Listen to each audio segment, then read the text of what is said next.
Permettez-moi tout d'abord d'exprimer mes sincères remerciements et ma profonde gratitude à son excellent Monsieur le Président de l'Association des patriotes, Sidi Abdelkrim, pour avoir eu l'amabilité d'accueillir cette cérémonie au sein du siège de son honorable association. Je tiens à lui témoigner, ainsi qu'à l'ensemble de ses collaborateurs, notre reconnaissance pour le travail remarquable qu'ils remplissent avec un sens élevé du patriotisme et un professionnalisme exceptionnel au service de la culture marocaine et ses valeurs authentiques, leur engagement en faveur de la créativité dans divers domaines culturels, scientifiques, littéraires et artistiques, et également digne de notre plus haute admiration.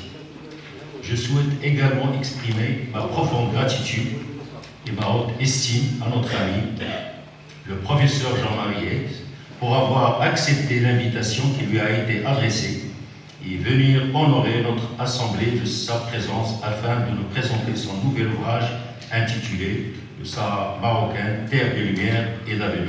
Bonjour, je suis très heureux d'être là aujourd'hui parmi vous pour la présentation de ce livre, Le Sahara marocain, terre de lumière et d'avenir, parce que je crois qu'il est important de pouvoir diffuser, de pouvoir faire connaître au-delà des frontières marocaines, au Maroc bien sûr, mais au-delà des frontières marocaines, les réalisations de ces dernières années sous l'égide de Sa Majesté, qui a vraiment voulu que ces provinces du Sud prennent un nouvel élan dans la constellation marocaine, et donc avec des réalisations de grande ampleur. Certaines sont réalisées, d'autres sont en cours, il y a beaucoup de projets également, et ça, c'est pas suffisamment connu. Et je pense qu'il est important que ça se sache, que ça soit connu, et que l'on puisse en parler simplement. D'où le fait d'un livre qui soit illustré par un certain nombre de photos et d'images de la réalité d'aujourd'hui, pour avoir la possibilité d'aller plus loin, pour donner envie aux lecteurs d'aller plus loin et de le découvrir en toute simplicité. Donc c'est un livre entre l'écrit académique et le guide touristique, mais c'est ni l'un ni l'autre, c'est vraiment entre les deux pour que ce soit à la portée de tout un chacun.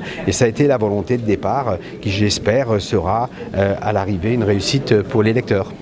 Cet après-midi pour présenter ce livre qui, en fait, a une petite histoire dans sa genèse, si j'ose dire, et surtout avant, parce que certainement, vous me posez peut-être la question, lorsque nous avons échangé un peu au téléphone aussi, la question de se dire, mais pourquoi un Suisse du haut de ces montagnes, vivant en France, en Alsace plus particulièrement, écrit un livre sur le Sahara marocain. J'ai voulu rencontrer le Kidam, les gens du terrain, où j'ai voulu rencontrer les familles qui y vivaient, celles qui avaient vécu des moments difficiles ou pas et qui se positionnaient. Donc ça a été très intéressant et ça a illustré ce qui fait le contenu de ce livre en tant que tel. Nous avons eu le plaisir d'assister aujourd'hui à la présentation de l'ouvrage de Jean-Marie Leit sur le Sahara marocain, sous-titré Lumière et avenir.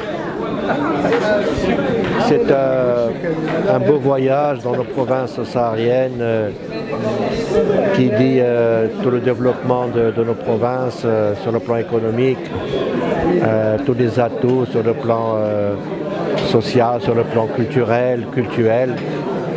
Et c'est un ouvrage qui a eu le mérite d'être dans l'intelligibilité, c'est-à-dire d'être écrit pas uniquement en mots mais également en images pour que cet ouvrage touche le plus grand nombre. Et je crois que de ce point de vue et sur d'autres registres, c'est un ouvrage très réussi. La fois où j'ai été à Daraa, l'avion se posait, c'est tout symbolique, se posait, mais il n'y avait pas de taxiway, il n'y avait pas de parking, il y avait le bâtiment et la piste. Il allait en piste, il faisait demi-tour, il revenait comme un certain nombre de petits aéroports que l'on retrouve partout dans le monde. Aujourd'hui, il y a un taxiway, il y a un parking, il y a un nouveau bâtiment, il y a l'aviation privée qui s'est développée. Ça, en l'espace de très peu d'années. Donc, ce sont des petites choses comme ça que l'on met une à une, comme des maillons sur une chaîne, et qui permet de voir un petit peu l'intégralité de ce qui s'est fait, et qui me font dire que les provinces du Sud, mais également le Maroc dans sa globalité, en l'espace de 25 ans de règne de Sa Majesté, a fait un bond, pour moi, pas de 50 ans.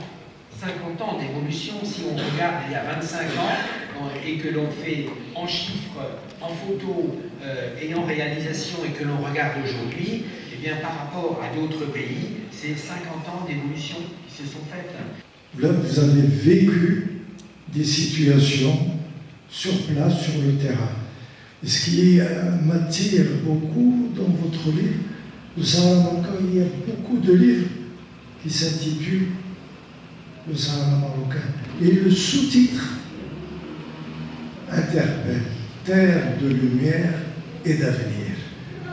Et ça compte énormément pour nous Marocains, parce que notre roi fait en sorte que tout le pays se développe,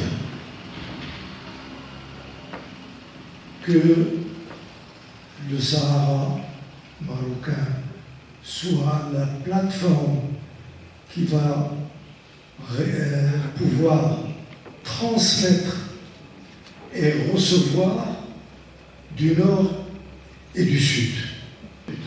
Donc c'est grâce à Sa Majesté le roi Mohamed VI, avec tous ces efforts qu'il a fournis depuis qu'il est arrivé au trône alawite, et il n'a pas cessé de créer beaucoup d'espaces culturels et avec l'Europe aussi.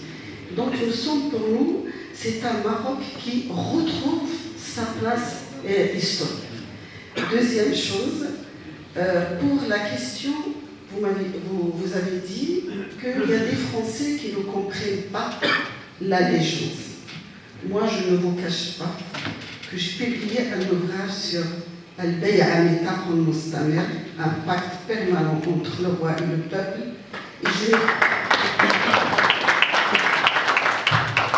Et je n'ai pas cessé d'interpeller et d'appeler plutôt tous mes étudiants et tous les chercheurs de ne pas traduire Al-Bay'a par allégeance.